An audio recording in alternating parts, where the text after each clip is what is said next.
Welcome, everybody, friends from near and far. It is a great pleasure to have with us here today Professor Katerina Chatziioannou from Caltech. Katerina did her undergraduate studies at the University of Athens and her PhD at Montana State University. And she moved for her postdoctoral work first to CETA and then to the Flatiron Institute. She has now started as an assistant professor at Caltech. And we are thrilled to have her here with us today. Hopefully soon for an in-person visit as well, to talk to us about neutron stars and how we can study them using gravitational waves. So without any further ado, Katerina, the floor is yours. Hey, thank you. Thanks for the introduction and the invitation. So I will talk about neutron stars today and gravitational waves. And with Zoom, I've never really figured out how to effectively keep track of audience and chat while giving a talk. So I'm going to pause a few times during the talk and ask for questions. And if there are any other questions that would benefit from being addressed immediately, please feel free to interrupt me. Again, I'm very happy to be giving this talk to you guys because I think this is the longest I've ever been without visiting Greece since I left about 10 years ago. So it's a bit awkward to not having been there for so long. Okay, so the main protagonist of the story today will be neutron stars. And you've heard about neutron stars from your normal stellar evolution physics, where very heavy stars, heavier than our sun, once they reach the end of their lifetimes in the main sequence, they will collapse into neutron stars. And neutron stars are the most dense astrophysical object or non-astrophysical object that we know of. Anything more dense or more compact than a neutron star will inevitably collapse towards black hole, where all matter, of course, will disappear from the space-time, will not be causally connected with anything else in the space-time. So neutron stars are extremely dense. Their sizes are comparable to basically a normal city, terrestrial city of order 10 kilometers or so. And because they're so dense, the densities inside their cores reach many times the density of normal nuclei. These extreme conditions are completely unreproducible in terrestrial labs. We don't have any way of actually studying them on Earth. So a lot of the detailed conditions inside their cores are actually unknown. We simply do not know what exactly is the state of matter inside the cores of neutron stars. On the top right, in the bottom right of the slide, you'll see actually the space diagram of neutron stars. On the y-axis is temperature. On the x-axis is chemical potential, which basically is a proxy for density. And in this space, neutron stars occupy the bottom right region. They are fairly cold. Their temperatures are low, but they're also extremely dense, more dense than the nuclear density. And any terrestrial experiments that are shown in this plot do not operate in this regime of temperature and density, like the LHC or collisions of heavy ions that we can test on Earth. So given this large uncertainty, nuclear physics theory has constructed a number of models to actually try to describe the conditions inside neutron stars. And a bunch of these models are plotted here on the left in terms of the pressure inside the neutron star as a function of density. And these curves that you see here are called equations of state. And they basically describe the microscopic properties of the dense matter inside neutron stars. And through general relativity, each one of these curves is in a one-to-one correspondent with a curve on the right that describes the macroscopic property of large astrophysical objects of the neutron stars. On the right axis, you see the mass of neutron stars of order a few times the solar mass as a function of the radius of the neutron star, which is about order of kilometers. So the really exciting thing I found about this field of study is that you really connect physics across many orders of magnitude on the On the left axis, you have the density inside neutron stars, which is of the order of femtometers per femtometer, 1/femtometers cubed, which is comparable. Femtometer is comparable to the inner Protor distance. While on the right plot, you have the radius of big astrophysical objects of order kilometers. So when you're talking about neutron stars, you're simultaneously talking about microscopic properties that are of interest to nuclear physicists and macroscopic properties that are of interest to us astronomers. The other thing to notice on the right-hand side is that the different models that nuclear physics have constructed actually give you a wide range for what the potential radii of neutron stars are, down to 10 kilometers and up to about 15 kilometers. For astronomical considerations, usually an uncertainty of 50% would be considered not too big. But for the kind of studies we want to do here, a 50% uncertainty in the size of neutron stars is actually large, and it really affects what we expect to see from them. So any kind of phenomena, and a lot of high energy astrophysical phenomena that we're interested in involve neutron stars. All these phenomena and our understanding of them are affected by the fact that we don't know how big neutron stars are. So from supernova explosions where neutron stars are born to coalescence of neutron stars where they die and everything in between, our understanding of all that phenomena is intricately related to how exactly do those objects behave, how big are they, what is their equation of state. Okay, so that was a picture about neutron stars, a general picture about neutron stars. And about 5 years ago, a new kind of messenger to study the universe and neutron stars was first detected in the form of gravitational waves. And I'm just going to give you a brief introduction, a one-slide summary to what gravitational waves are and what their properties are. So on the right here, you will, once I press play, you'll start seeing an animation. This is a simulation, numerical activity simulation, where two black holes have been, the dynamics of two black holes has been solved in a large computer by directly tackling, numerically solving the Einstein field equations. And the two black holes have actually been now put in front of a star field just for dramatic effect. And once I press play, you'll see the black holes start orbiting around each other.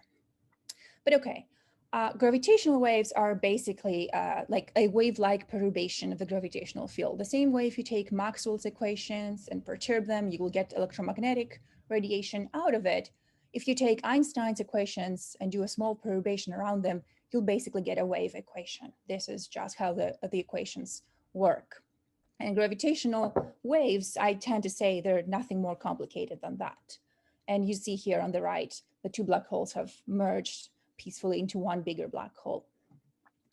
They are generated by changing quadrupole moments. So in electromagnetic theory, changing dipole moments will emit electromagnetic radiation. This is general relativity, so everything has to be one level more complicated.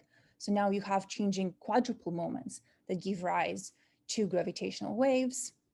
Their amplitude is extremely small. If you calculate, if you do a back of the envelope calculation for how big the effect is from the two black holes you just saw merging, you'll get a number of the order of 10 to the minus 22.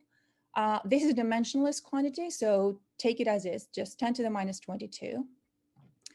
GR says that the gravitational waves propagate at the speed of light, but they also interact very weakly with anything else. And that's a blessing and a curse. On the one hand, when you have a supernova explosion, gravitational waves get emitted from the central edge of the explosion, from the inner region of the protoneutron star, so they can tell you about the conditions in there. While photons cannot do that, photons will escape only from the outer layers. But if gravitational waves weakly interact with supernova, they also weakly interact with our detectors. So it's really hard to measure them. They're very weak, and they're extremely hard to capture experimentally. The spectrum of an event like the one you just saw on the simulation basically follows Kepler's third law. So the frequency ends up being inversely proportional to the mass of the system. And events like the ones you saw radiate some percentage of the total mass in energy, some good percentage of the total mass. They're not the most efficient energy emitters, but they're pretty good. So for example, for the first gravitational wave event detected, labeled 150914 from the date arrived, that event was calculated to emit a total of about 3 solar masses of energy throughout the entire evolution. And another interesting fact that we like throwing out because it's actually quite impressive is that at the moment of merger, the luminosity of events like that is so high that they outshine the entire rest of the electromagnetic universe, which is also a bit bittersweet because at the same time, it's extremely impressive. It's a very impressive fact, but it's also a bit embarrassing that literally the most luminous event ever, we didn't see it until 5 years ago. And that speaks to how difficult it is to detect those events.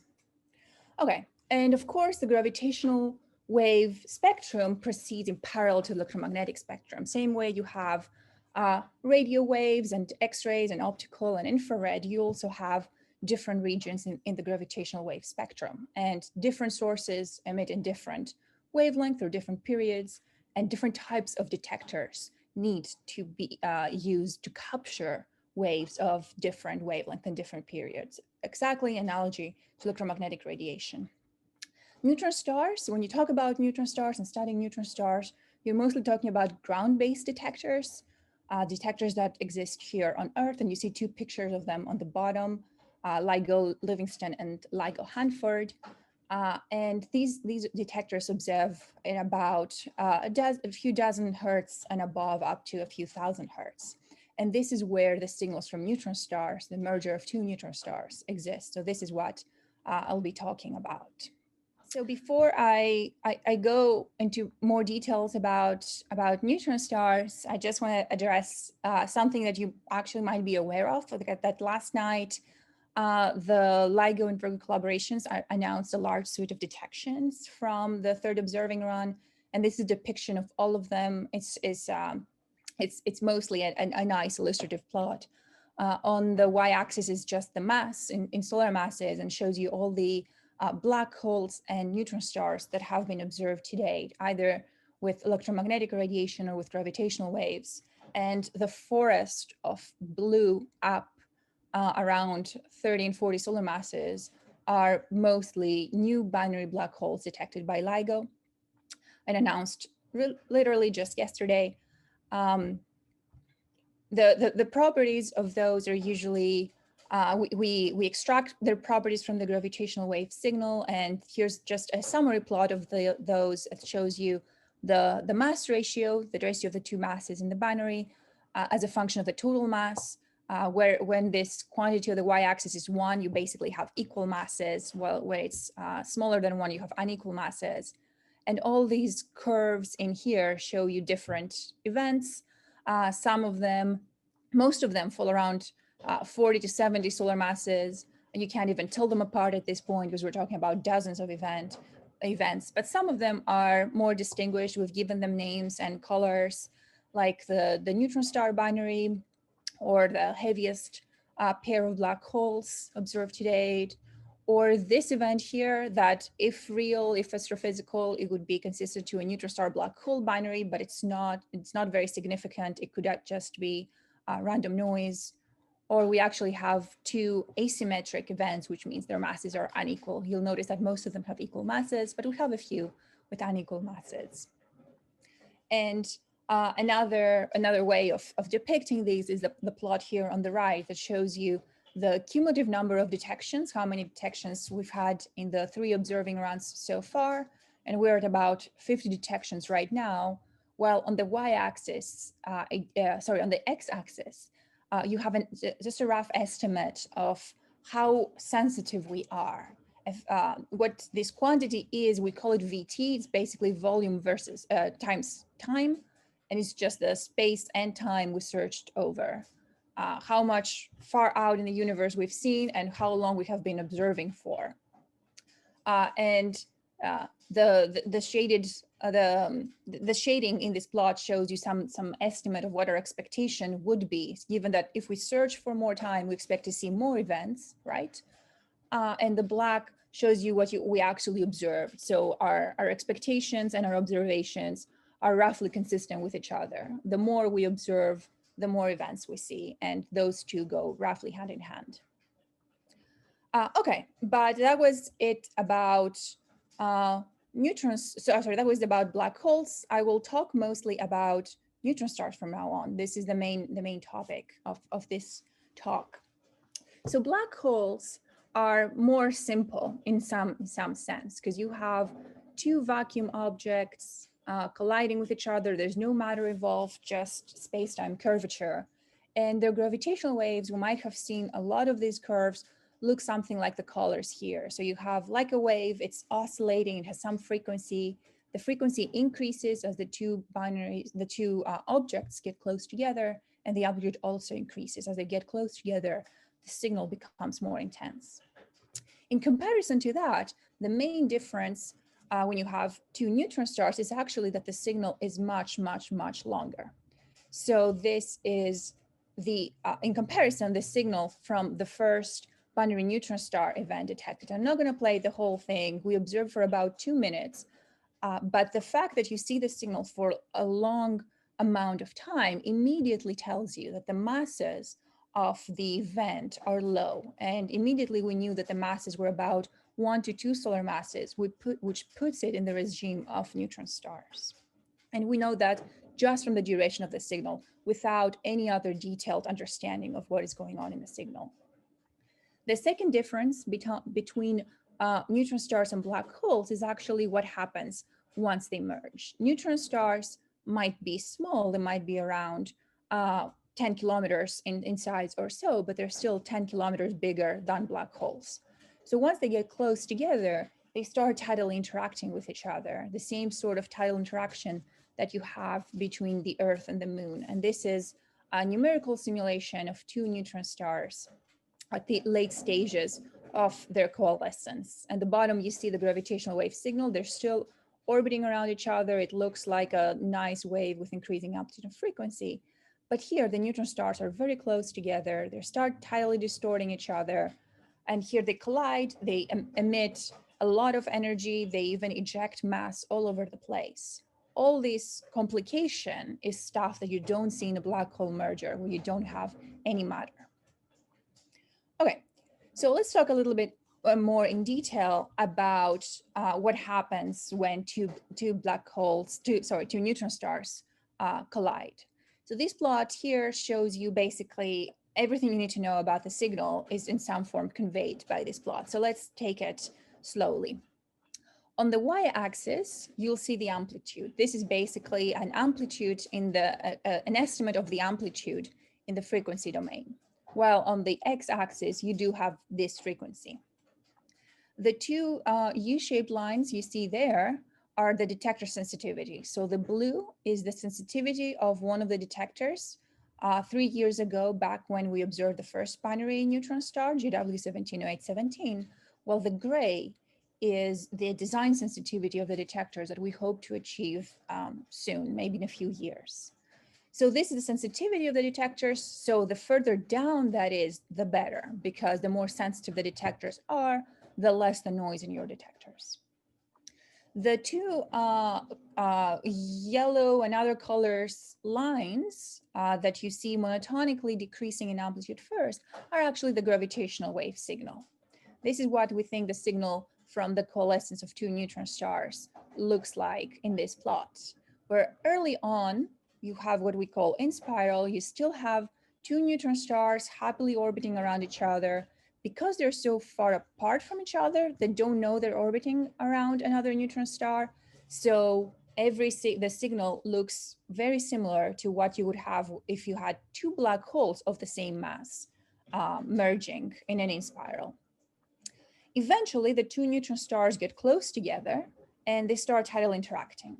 So the different colors you see here, the yellow, reddish, green, and bluish, show you the signal from different equations of state. So different models for the properties inside neutron stars. And early on, the equations of state all give you the same answer in the Inspiral.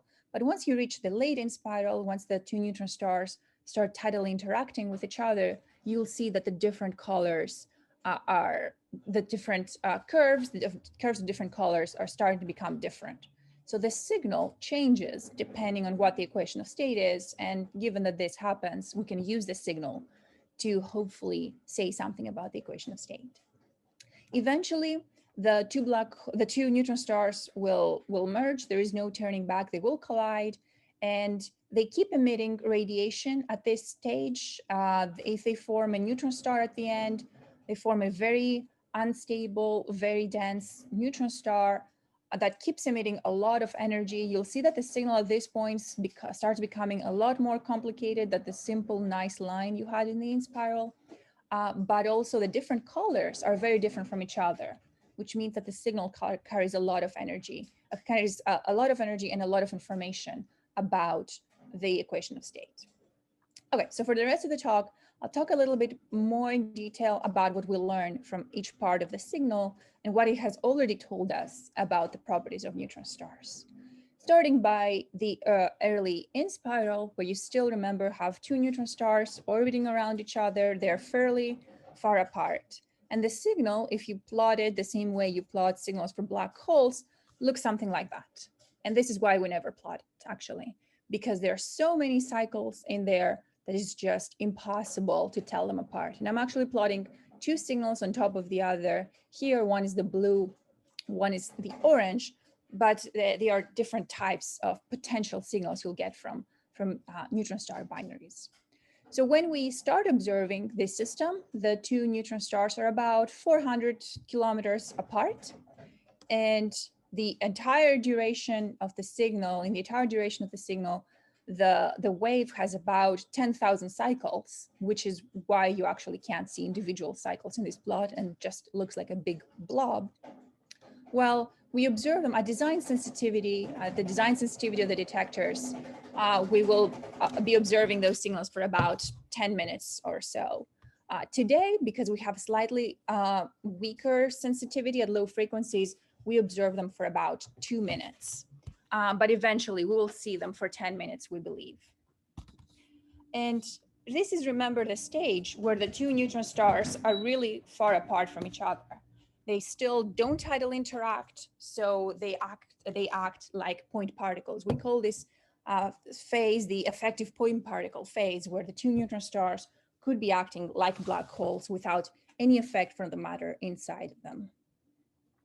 Okay, so from this stage, actually, because it is the longest stage that we observe when we see those signals, we get the most information out of. So this is what we got for our 170817, the first binary neutron star detected, and that shows you the masses of the two neutron stars. So on the x-axis, you have the mass of the big neutron star. On the y-axis, you have the mass of the small neutron star. And the different curves show you posterior probability densities for their masses. And the blue and the red show you different estimates depending on what you assume about the spins of the neutron stars. For those who don't speak relativistic spin units, the conversion from relativistic spin chi to period t is given at the top. So a 1 millisecond pulsar would basically have a chi of 0.4. And we think that the neutron stars we observe with LIGO, the neutron stars that are emerging, probably have a small spin. This is why we tried an analysis that allows for large spins and analysis that restricts to small spins. But plots like that basically tell you what you need to know about the system, because they tell you what the masses of the system are. They also explain the structure of the signal. So you'll notice that the two-dimensional part of the plot, M1, M2, is basically a straight line, right? It looks like a banana, basically. This is because there is one mass combination that is measured extremely well. It's called the chirp mass. And the fact that the two-dimensional curve has no extent in one direction is basically a demonstration of this fact, that you have one mass parameter that you measure extremely well. On the other hand, the mass ratio is less well measured, the ratio of M2 to M1. So you have the extent of the banana on the other direction. And how well we can measure the masses is very related to how well we can measure the spin, because the two parameters are very correlated with each other, and hence the difference between the red and the blue. But when all is said and done, when you have done your entire analysis, the outcome at the end of the day is that those two neutron stars had masses between 1 and 2 solar masses, which is exactly what you would sort of expect for neutron star binaries, given what we know from the galaxy. Is there a question? Okay. Okay, so this concludes what I wanted to tell you about the inspiral stage of neutron stars, and I'll go on to the late inspiral, but I'll take a break here and see if there are any questions about things so far. Okay, let's continue. If you have any questions. Katerina, Sure. could I ask you something? Sure, sure. In the previous diagram where you showed the different waveforms, the orange and the blue, what was the difference between those two? The one without the modulation and the one with the modulation? Sorry, which modulation? The previous diagram you showed with the waveforms, which were so dense that you couldn't see the waves themselves. There was a modulated side, a modulated signal, and the non-modulated. This one, yes. That's right. Yes. So What's the difference? One of them is non-spinning neutron stars, and the other has some amount of precession. So if the two neutron stars have spins, and those spins are not in a very specific aligned configuration, the binary precesses in space. I know you know all these, Harris. I'm just saying them. And that results in the binary changing direction and gives rise to this interesting modulation. So it is possible we'll see the blue, but it's also possible we'll see the more interesting orange. We haven't seen any orange yet, have we? Not to this dramatic extent. We've seen evidence for a little bit of the orange variety in some events, in some of the black hole events, but not to that dramatic extent. Okay, thanks. Mm-hmm.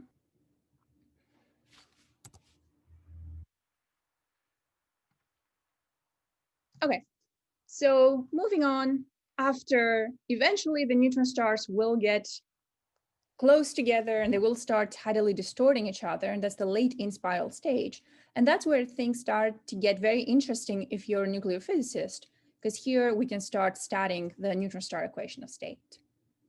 So I'm going to show you two simulations to see why the equation of state of neutron stars affects the evolution of the signal and why in turn we can go about measuring it. So these two simulations on the left and on the right are of four identical neutron stars. They have the same mass, they have been put at the same location, they have been given the same velocity, and you let them go. The only difference between the left and the right is the equation of state. And you already see the effect of this. So on the left axis, on the left side, you have bigger neutron stars, while on the right side, you have smaller neutron star. And this is caused by the equation of state. Okay, so if I press go, you already see the difference. The ones on the left evolve faster than the ones on the right. The ones on the left are already tidally distorting each other. You'll see that they're no longer perfect spheres. Now they're touching and merging, while the ones on the right are still happily orbiting around each other. Eventually, of course, there is no turning back. They will also tidally distort each other, starts about here, and they will merge. But the basic picture to have in mind is that the larger a neutron star is, the more deformable it is, so the faster the inspiral proceeds, while small neutron stars take longer to merge. More mathematically, this is basically the basic picture behind tidal interactions. If you have a spherical body, like on the top left there, if you put in an external tidal field, what it will do is, of course, it will be deformed. It will grow a quadrupole moment.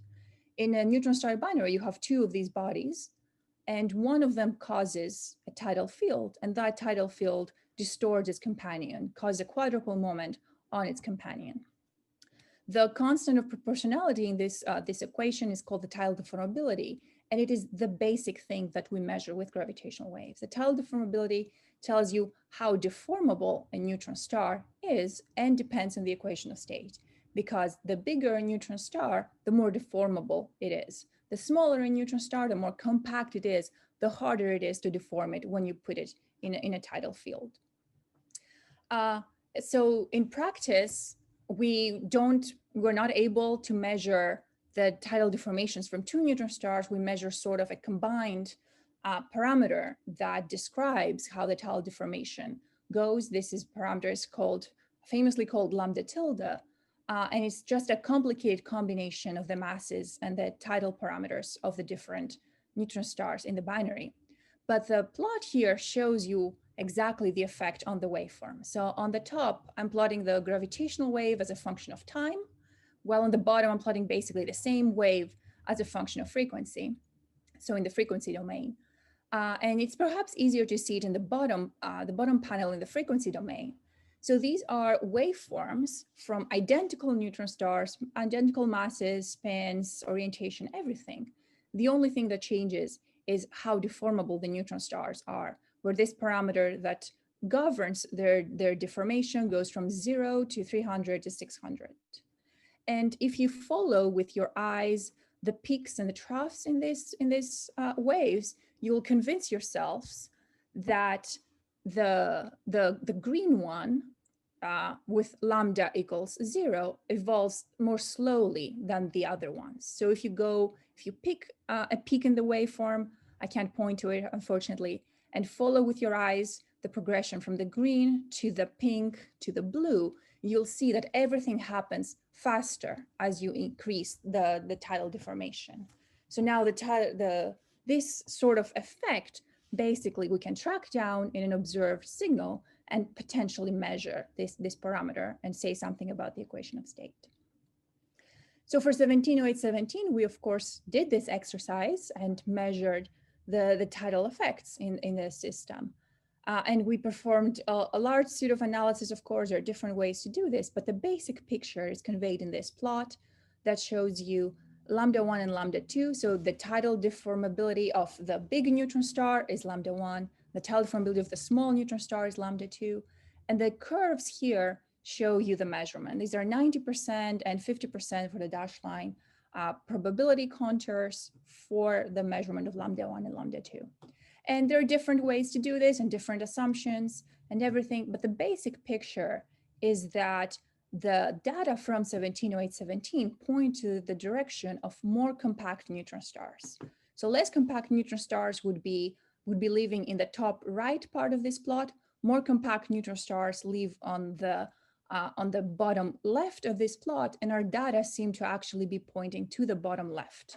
So we have ruled out the less compact neutron stars with larger equations of state. So all these equations of state models with radii of 14 and 15 kilometers you saw on my second slide, these are now ruled out because the data point to more compact neutron stars with smaller radii. Since then, we've also seen one more binary neutron star event labeled 190425. And what's very exciting about this is that it has pretty weird masses. So the plot here shows you all neutron star binaries that we know of today that merge, and it basically shows you their total mass, the sum of the two masses. And the gray ones, the gray histogram, shows you galactic neutron star binaries. So these are neutron star binaries we have seen in our galaxy electromagnetically. And they all cluster around 2.5, 2.7, 3 solar masses in total mass. The first binary neutron star, 170817, fell squarely in this regime. It had a total mass of about 2.7. So it was your typical neutron star binary, as you would expect from galactic observations. The new one, 190425, actually does not follow this picture. It has a total mass of about 3.2 to 3.3 solar masses. And you can again get two estimates depending on what you assume about the spins of the neutron stars, but both estimates tell you that this is much heavier than any other neutron star binary we have seen of, either with electromagnetic radiation or with gravitational radiation. It's about a 5 sigma outlier. And this is both a pro and a con if you want to study the neutron star equation of state with gravitational waves. It's both good and bad news. On the good side, I'm going to start with a good side, is that now we know that the heaviest neutron stars possible actually form binaries and merge. We have seen heavy neutron stars before. We have seen 2 solar mass neutron stars, but they were always around a white dwarf. they were always around some other type of object that is not a neutron star. And these sort of systems are unfortunately impossible for us to observe. LIGO cannot see any white dwarfs, period. So if you have a neutron star white dwarf binary, we can never see it in gravitational waves. But now with the detection of this new event, we know that 2 solar mass or 1.9 solar mass neutron stars form binaries around other neutron stars and merge. So now we know these systems exist and we can go after them.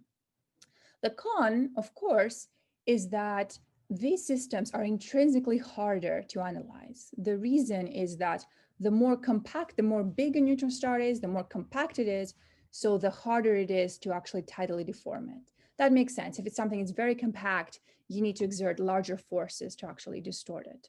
So the more compact a neutron star, intrinsically, the harder it is to measure anything.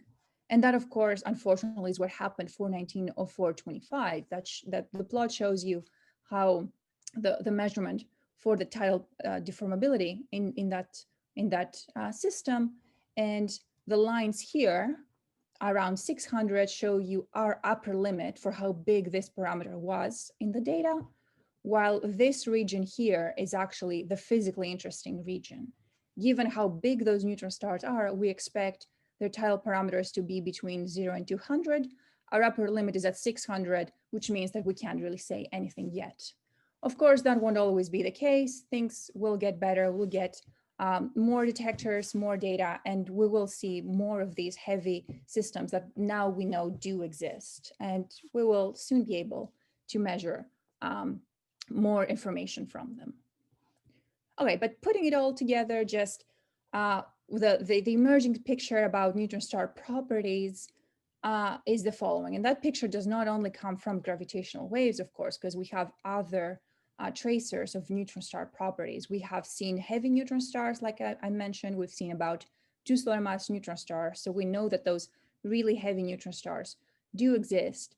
And also there is a recent NASA mission called NICER that has also provided constraints about the mass and the radius of neutron stars. So putting it all together, all the information we have, the emerging picture is the following. So the plot here is the mass of neutron stars, and the x-axis is the radius, and each pair of similarly colored lines includes 90% of the probability.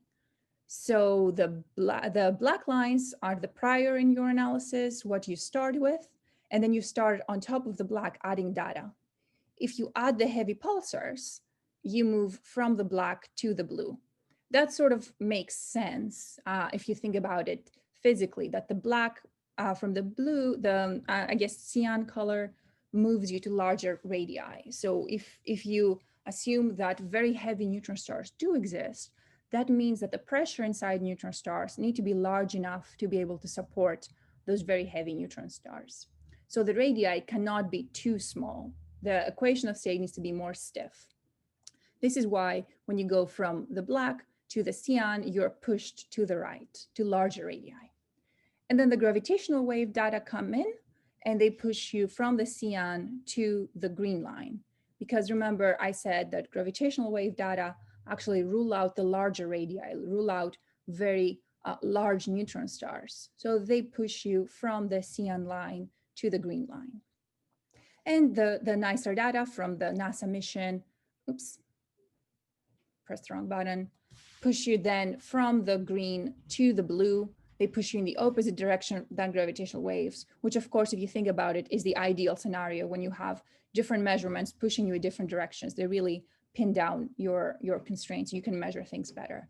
But overall, the picture seems to be that the neutron star radii are about 12 kilometers, but with a large uncertainty. We have right now an uncertainty of the order of 1.5 to 2 kilometers from the existence of that data set. With more observations, of course, things will get better. I will skip a couple of slides in the interest of time, because I want to talk about post-merger as well. But I just wanted to show you this because it shows you what is possible in the coming years. And in the coming years, gravitational wave detectors will keep observing. NICER, the NASA mission, will also keep observing, and we'll see a lot of neutron star binaries and a lot of new information from NICER. So if you factor everything in, we expect that by 2024 to 2025, we'll have a measurement of the radius of neutron star of about 1 kilometer, which is pretty good in terms of where we were just a mere 3 years ago. Okay, I'm going to take another pause here and see if there are any questions before talking about the last stage of the neutron star signal, the post-merger. Yeah, may I ask something? In slide 20, you were showing the sum of the masses, and the sum of the masses, for example, for galactic binaries imply that you have one of the binary members having a mass less than the Chandrasekhar limit, right? Right, so most neutron stars in galactic binaries are around masses 1.3, 1.4 solar masses. And is this understood? Why they end up having a mass less than 1.4? And because if the sum is 2.5, right, it's unlikely that you would have a binary that it has exactly equal mass, right? One, it's more likely to be more massive than the other, so you will not have 1.3, right? You will have maybe 1 and 1.5. Right, you're talking about the leftmost region of this Correct. plot. That's right. So there is one binary with a mass of an object with a mass of about 1.15 or so. This binary, there have been suggestions exactly based on the arguments you're referring to, that this is actually a white dwarf neutron star binary. Mm-hmm. It is not clear yet whether it is a neutron star binary or a neutron star white dwarf binary. And the only thing we have to go by is the mass. And there are doubts about its neutron star nature, exactly because the mass is low. Okay, thank you. Mm-hmm. Can I also ask a question? Sure. About the second detection, the W190425. After it was announced, there was a discussion whether this may be a black hole neutron star binary. What is the status of that discussion? The overall answer is that the gravitational wave data will never tell you the answer to this. You will have to resort to some additional astrophysical modeling. So the two neutrons, the two objects, let's say in this binary, had a mass of about 1.7, 1.8, 1.9. So the heavier of the two could be up to 2 solar masses. This sort of mass range is very consistent with what we've seen from neutron stars in the galaxy. Not neutron star binaries, just neutron stars. So we've seen neutron stars in this mass range before. Now, because we haven't seen neutron stars in this combination before, there are some arguments that maybe one of them could be a black hole in a black hole neutron star binary. But then you'll have to also somehow explain how a 2 solar mass black hole was formed and how it found another neutron star. And there are some ideas in terms of, the black hole was maybe formed in a previous merger, or it's a primordial black hole, which might be able to explain the presence of a black hole in the 2 solar mass range. But we've never seen either a system or a black hole like that before. So it is uncertain. If we see another black hole unambiguously, see another black hole at 1.9 solar masses, then that might lead more credibility to the idea that this might be a neutron star black hole system. But today we have not seen anything else that fits a 1.9 solar mass object other than a neutron star. So overall, the gravitational wave data can never tell you the answer to this. Like I showed here, the Tidal deformation is too small to detect it in the data, which would be the telltale sign of a neutron star. So we'll have to resort to external information. If external information tells us that it is possible for this to be a black hole, then maybe. Thanks.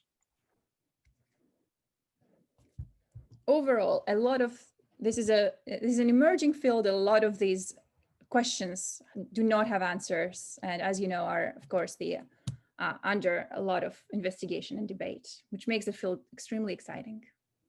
Okay, so I'll move on to the final stage, the post-merger. This is where the neutron stars come banging into each other and emit a lot of radiation. So roughly speaking, when you have two neutron stars merging, there are three possibilities for what happens.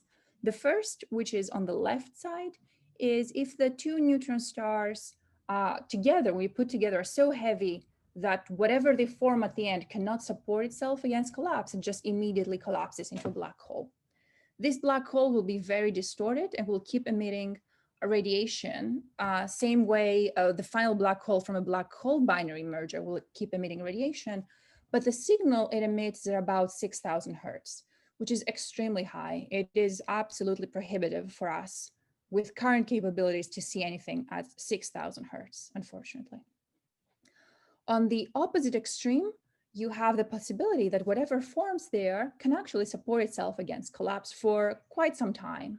And we're talking about either minutes, hours, or even indefinitely. In this case, you have a long duration signal for as long as the neutron star survives, but of much smaller amplitude. And we're searching for signals like that. In between those two extremes, perhaps the most promising case for signal detection is this sort of hybrid, where you have a neutron star forming for a little bit. It is more massive than actually can be supported, but it is supported against collapse for a few dozens milliseconds because of its differential rotation. But eventually it will lose this differential rotation. Angular momentum will be redistributed. It will reach a more solid state rotation condition and just collapse into a black hole. This scenario predicts a short duration signal for as long as the neutron star survives. We're talking about milliseconds here at 2,000 to 4,000 hertz. This is still a little bit on the high side for us, 2,000 to 4,000 hertz, but we can at least work with it. It's not 6,000 hertz, it's completely out of the question.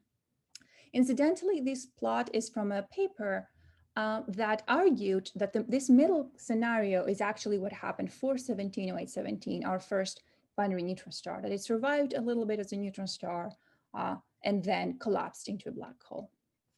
So in this case, what happens is the signal is in short duration and very complicated. So this is a plot that shows you the time frequency footprint of the signal. So the center plot here is time frequency. When you have bright colors, it's where most of the power is coming off. And in the top, the signal is projected in the time domain. You'll see the complicated morphology that doesn't look like a nice, clean wave. While on the right-hand side, you have the signal projected in the frequency domain.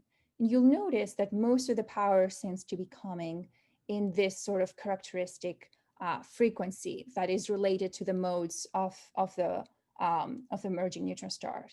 For those of you from Thessaloniki, or for those who've heard Nick talking, you'll know all about it because he's one of the experts in doing this. And actually, this simulation is one done by his group.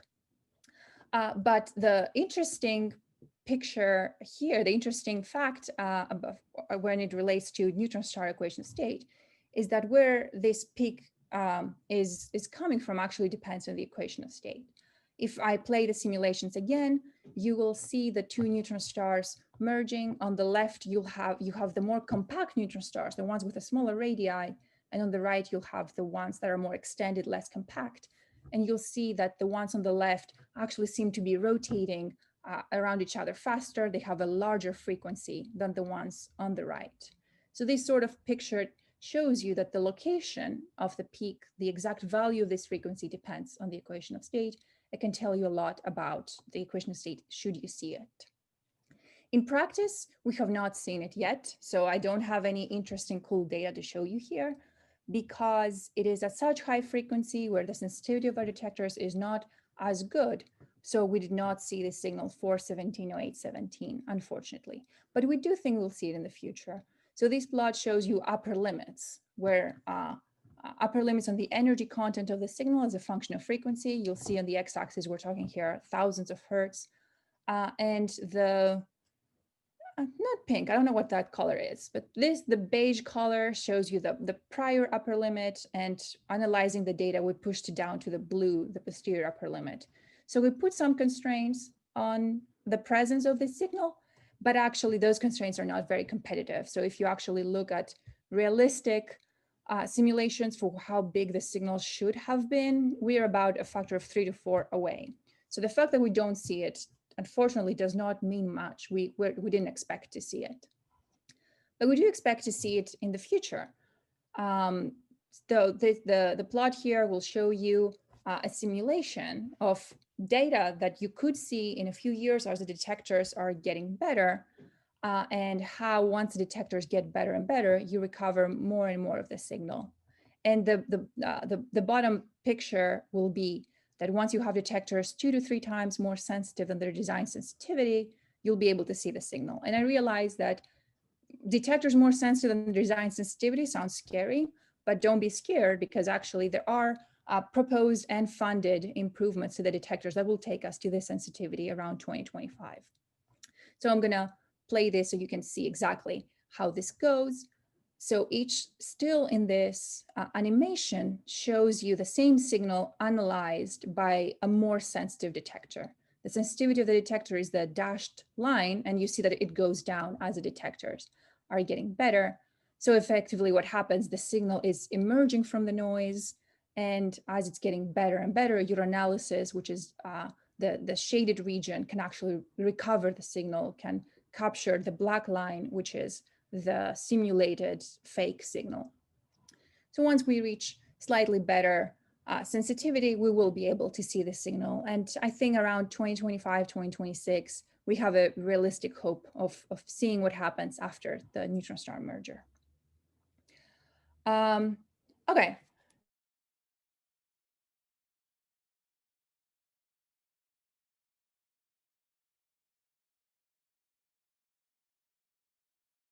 A bit ago, in the context of not really knowing whether a specific event we detected is a neutron star binary, neutron star black hole binary.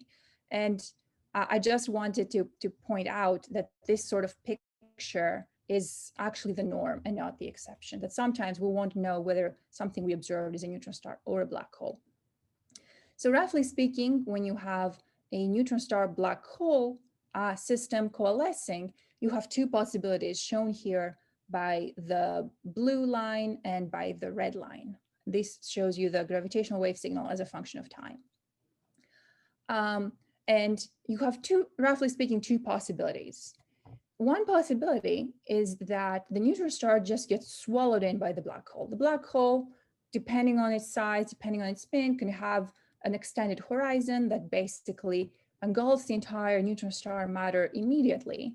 And that signal looks pretty much like what you would get from the merger of 2 black holes. And that is the blue. You get the same signal like a black hole binary where the neutron star falls in and the final black hole rings down. On the opposite extreme, you have the scenario where the neutron star is actually completely distorted by the black hole. As it falls in, the tidal forces by the black hole completely rip the neutron star apart. And because the neutron star is ripped apart, you no longer have 2 compact objects orbiting around each other, and the signal just shuts off. And then you'll get the red.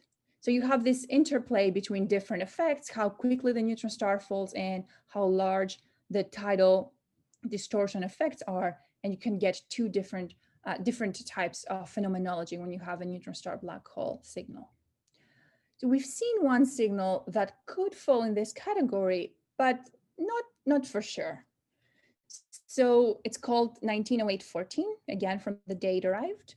And the masses are shown on this plot. You have M1, the mass of the big object, around 23 solar masses, definitely a black hole. Nothing else could be 23 solar masses. But the small object is about 2.6 solar masses. And now all bets are off. We don't know what this object is. We know that something at 2.6 solar masses was there, but we don't really know if that was a neutron star, if that was a black hole.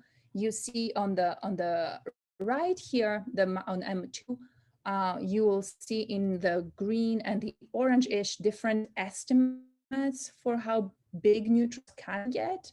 And it's kind of on the extreme of how big neutron stars can get. So it could be a neutron star, it could be a black hole. There is definitely a lot of and that is exciting. Okay, so I'm basically done what I want to say about science. I just want to point out that the detectors are not operating right now. They actually stopped their third observing run a bit prematurely due to the pandemic, but they're expected to come back online around 2022 and with improved sensitivity, and we will see basically dozens of binary neutron stars at this stage if we get lucky, but we don't. The rates are obviously a bit uncertain. Improved detectors will definitely see more signals. This plot shows you how far out in the universe you can go with different detectors, better detectors. And the green one, what you expect of the sort of sensitivity you expect around 2025. The orange one takes you even further around 2028, 2029. Well, if you go to third generation detectors, you'll basically see the entire universe in neutron stars and black holes because most of them are really far away from us. And finally, everything I've said is about ground-based detectors, but there are also other types of detectors operating or scheduled to begin operation soon. The nanohertz side already has a potential signal that is not clear what is going on there, whether there is a real astrophysical signal or not. The millihertz band where will be serviced to fly in 2034. And of course, if you go to even lower frequencies, and you basically have gravitational waves from the very early universe, and there you cosmologists to see them. So that's all I had to say, and I'll be happy to take more questions. Thank you very much, Katerina. Do we have questions for Katerina? Although we did have a few during the talk. Vasily. Yeah, I was wondering now that it seems that it's easier to detect neutron star binary mergers. And since there is an electromagnetic counterpart that you can localize them easily, were you able to actually look in past surveys and see whether there are radio signals from there? Say, did you have any pulsars that merged, for example? Or is there research on that? So there are a number of searches that have looked at archival data of different varieties. You know, you can think of any sort of radiation. Once you include such complicated matter, there's all sorts of radiation you can come up with. There were some archival searches on about short gamma ray bursts. So for after 1708-17, of course, there was a gamma ray burst. So there were archival searches there after other gamma ray bursts. They didn't return anything. There were also archival searches for kilonova signals, so optical emission. Again, they didn't return anything. Overall, there is no other candidate that came out of archival searches, but they're definitely happening. Thank you. Mm-hmm. Other questions for Katerina? So Harry? Can I ask something? Of course. Sure. I'm Haris Apostolatos. How sensitive are the waveforms of two neutron stars, of a binary neutron star is with respect to simply the polytropic index of the equation of state assumed? Is it a continuous way of changing the waveform from one value of the wave of the polytropic index to another, or not? Let's see. So I can take you back to this plot. So the main thing, the only thing that we see this lambda tilde parameter, and with respect to that, the waveform changes smoothly and continuously and nicely. Now, if you want to go to the equation of state level and start thinking about pressure density, the pressure density plane, then things are more complicated because you need to actually have a more clear picture of which part of the equation of state affects things. So the equation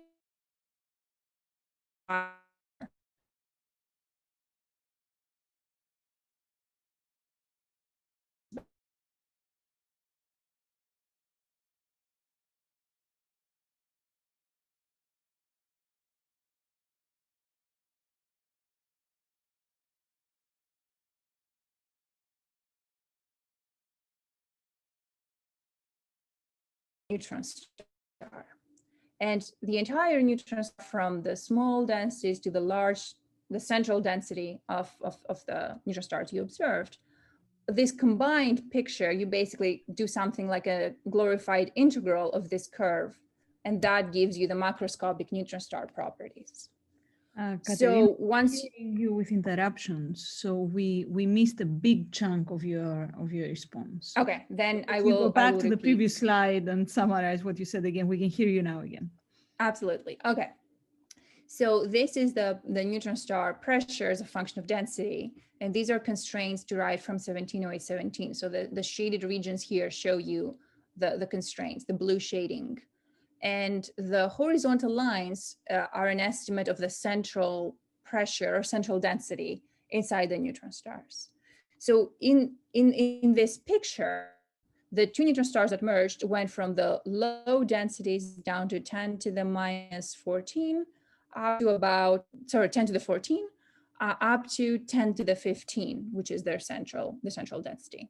So what we actually measured does not tell you information about a specific density in there. It gives you information about the entire region, from small densities to large densities. So this lambda parameter, the macroscopic parameters that we measure, are like a glorified integral of the curve over the entire density range. So it's hard to actually pin down exactly what will happen if you change a specific part of the equation of state. If you change something in the very high density part, if you change something at 10 to the 16 density, then you won't really see any effect in the gravitational wave signal, because that's larger densities of the neutron stars. Frankly, overall, the picture is that the middle line at 2 times the nuclear saturation density is where most of the information is coming from.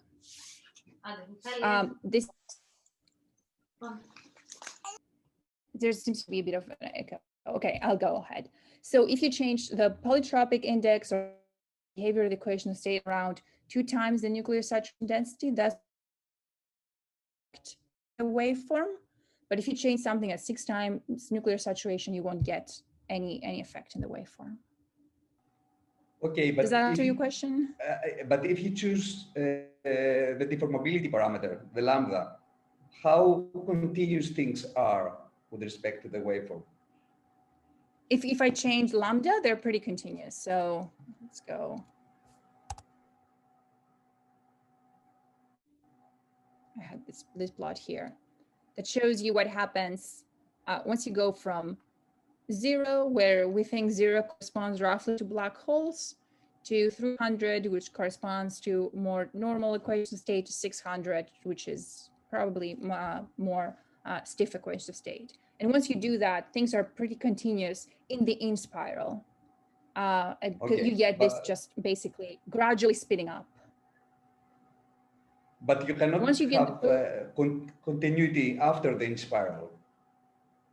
Right. No, I don't. No, I thought at that point things are too complicated. So if the equation of state is very stiff, then you might get collapse immediately of the remnant. So at this point, changes completely. Okay, thank you very much. Yanni Andoniadi, did you have a question? I noticed you had unmuted your microphone.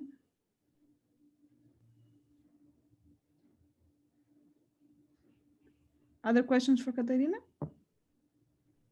Yeah, I have a question. It's Andreas Zezas. So I was wondering, you showed what happens to the parameter space of the equation of state when you include additional constraints from binary pulsars or from X-ray data.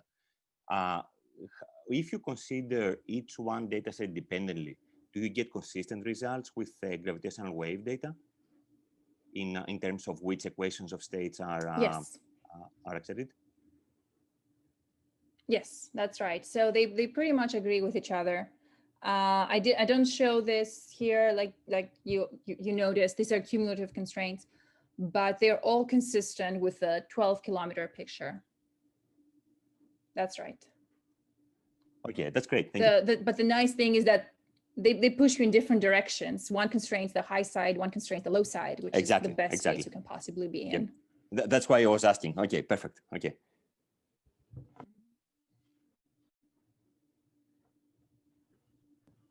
Any other questions? Stelio, do you have a question? Yeah, can you hear me? Yes. Okay, so the different equation of states are due to the different interactions in high energy physics. What's the difference between different equation of states? Lots of things. So part of it could be different interactions. Part of it, like you construct some sort of effective Lagrangian with an effective potential, and you calibrate this to terrestrial data. But then even if you do that, that only takes you so far. That only takes you to some sort of density that does not take you to the core of neutron stars. So part of it is actually different interactions. Part of it is extrapolations, because anything we have so far, either calculations or data, can only take you up to once the saturation, maybe twice the saturation. That's a bit extreme. So anything after that is simply an extrapolation, and you have to choose how to do the extrapolation. Another thing is even different degrees of freedom. So very, very high density matter is expected to have a phase transition to just deconfined quark matter. We're talking about very, very high density, 50 times the nuclear saturation, so higher than neutron stars. But we don't know exactly where this transition happens. This transition could be happening inside neutron stars, or it could be happening at higher densities. So at the very center, at the very core, you actually don't know what degrees of freedom are excited.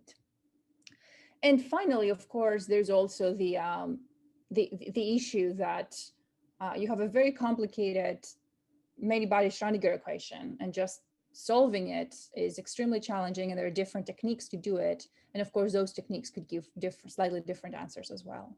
So it's a pretty complicated problem, and it's actually, from an observational point of view, it's actually hard to isolate just the physics. If two models are different because you went to higher order in the potential, or two models are different because you actually genuinely have different degrees of freedom, and that's a physically interesting distinction. So there are a lot of complications going into this, and which makes it really essential that observers and theorists actually talk to each other. Okay, thank you very much. Mm-hmm. Panayoti? Yes, hi. From what we have seen in most gravitational wave detections, most observations have been done with either all three detectors observing the event, or at least two of them.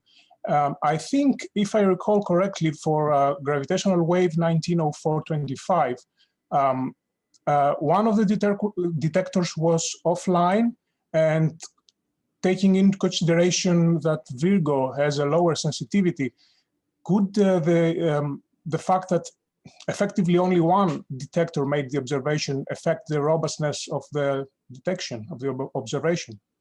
Yeah, that's a great question. And you remember right, of course. At the time of 1904-25, only the LIGO-Livingston detector was operating at enough sensitivity to observe it. LIGO-Hanford was down due to just normal schedule things. And Virgo did not have an evidence of a signal. So this is effectively a single detector detection, I guess.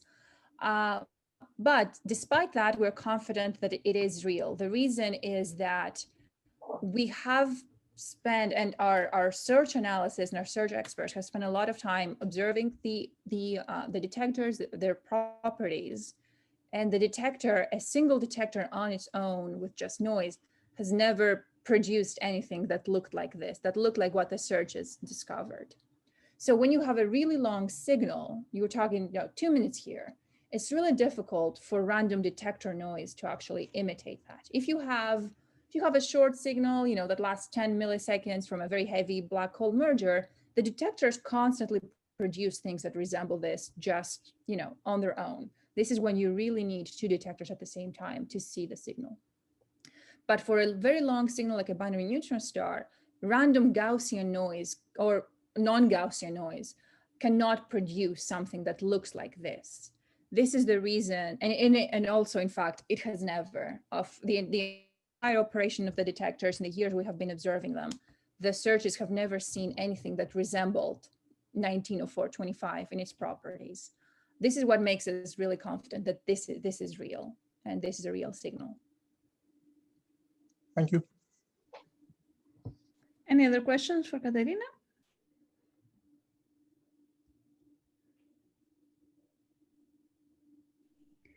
Well, if not, let me thank you very, very much again for this wonderful talk. It was a great opportunity to hear you, and we really hope to have the opportunity to host you in person soon. I can't wait to visit Greece too. Bye, everybody. Thank you for coming. Bye. Bye.